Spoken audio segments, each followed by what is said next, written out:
मी सुभाष भोयर, मुक्काम खसाळा, कामठी तालुका. खसबावजा खसाळ्यामध्ये आमची 4 पिढ्यापासूनची जमीन आहे.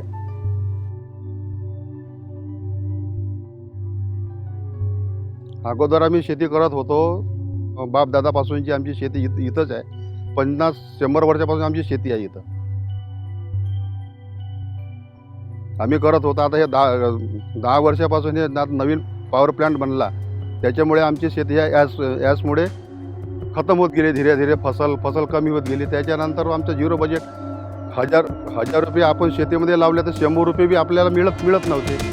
तर त्यामुळे आता ते सर्वच बंद झालं.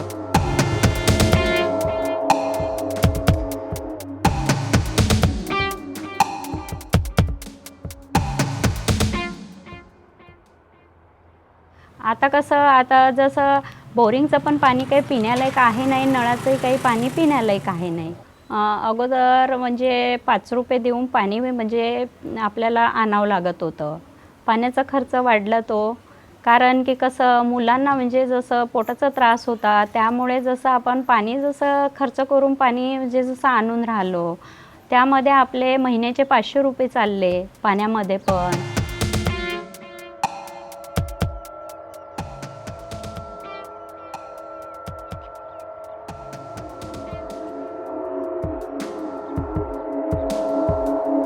जेव्हा पूर्वीचा काळ शेतीचे कामं करणे आणि आनंददायी गाव वाटत होतं. पाण्यापिण्याची सोय, अजून बाकी उद्योगधंदे हे तर बरोबरच होते आमचे, कारण की शेतीचा कारोबार होता, त्यामुळं काही फिकरत नव्हती. परंतु आता सन 1980 यावर्षी MSEBीनं आमच्या गावच्या शेत्या घेतल्या आणि काम चालू केलं त्यानं राख विसर्पण केंद्राचं. तेव्हापासून बिलकुल खराबच झालं मला तरी चालतं. These 2 power plants near Nagpur, Khaparkheda and Koradi, these are plants which also we have been tracking for quite a number of years. We have made several field visits. We have been following them in terms of all the secondary information. And what we have found is these plants have been responsible for severe pollution for many years. This has been documented in the media. We ourselves have documented it in number of field visits. Local people have been raising the concerns. Even official agencies have often sort of acknowledged those issues. But nothing has been happening. The pollution keeps persisting. They are not taking any steps for it. And it's really very serious.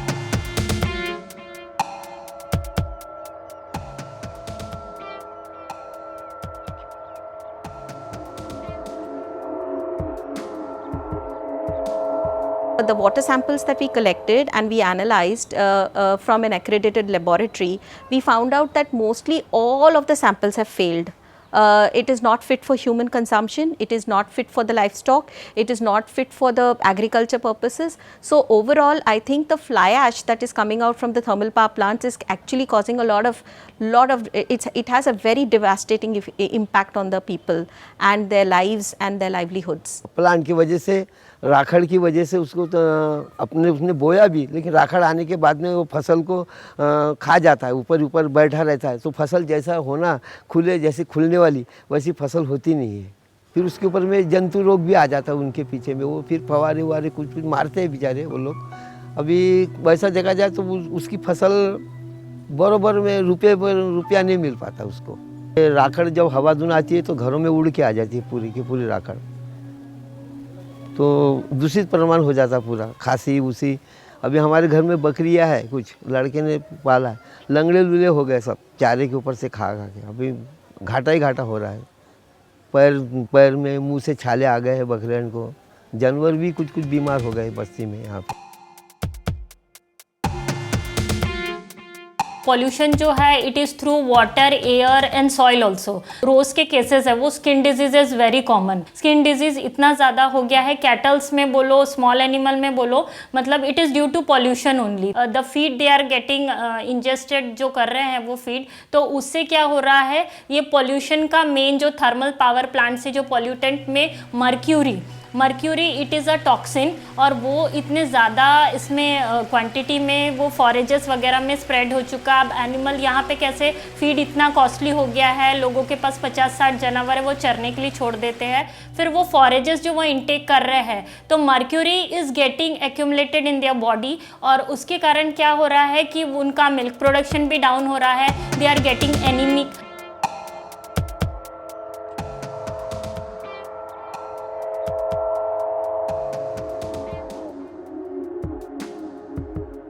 आम्ही वारंवार CGM Koradi यांना पत्रव्यवहाराने दूरध्वनीवरून भेटून याच्या वारंवार सूचना दिल्या आहे. अद्यापही कुठल्याही प्रकारची याच्यावरती त्यांच्याकडून कारवाई होता दिसत नाही आहे. आंदोलनाच्या चेतावण्या दिल्या आहे, पत्र दिले आहे, भेटी घेतल्या आहे. 4दा खसाळा ॲसबंड फुटल्या गेला, राख मिश्रित पाणी खसाळा ते खैरी नाल्याला वाहत गेलं. त्याच्यामुळे प्रेसच्या माध्यमातूनही आम्ही आवाज उचलला आहे. शेतकऱ्यांच्या शेताच्या फोटोवा दाखवल्या गेल्या की त्यांच्या शेतीमध्ये राख मिश्रित पाणी आहे किंवा नाही आहे.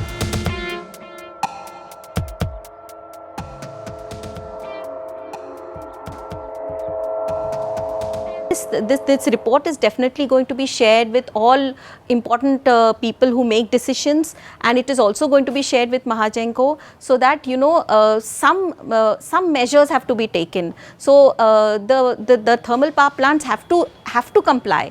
I mean, if they will not comply, it cannot be at the cost of people's lives.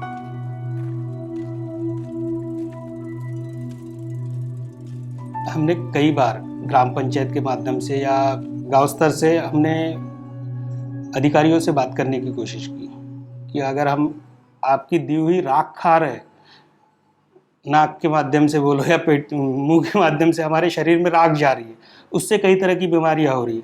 हमारे एरिया में बहुत से पेशेंट मिलेंगे आपको अगर आप एक सर्वे करते हैं, तो जिनको सांस की तकलीफ़ है, पेट की तकलीफ़ है, आँखों में जलन होती है. हमने कई बार उनसे मांग की कि एक सुविधाएं दी जाए, हमारे एरिया में एक अच्छा फैसिलिटी वाला अस्पताल दिया जाए, पर हमारे हर मांग को हर बार कचरे का डिब्बा दिखाया गया.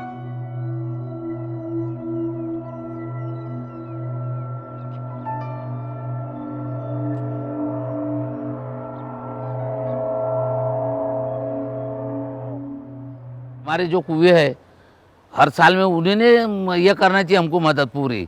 जो भी नुकसान होता है वो पावर हाउस के जिम्मेदारी है कि गांव के अंदर में उनके कारण जो भी होता है उन्होंने पैसा देना चाहिए, उन्होंने जो कुएं साफ करना चाहिए. ये मेरे कहना है उनके लिए. मैनेज बोले तो फिर मेरे को यही उतारना पड़ेगा गांव को, 2-4 गांव को लेके कहीं नहीं रास्ता रोको, भूख आंदोलन बोलो या कोई भी कुछ ना कुछ तो करना ही पड़ेगा ना उसके लिए.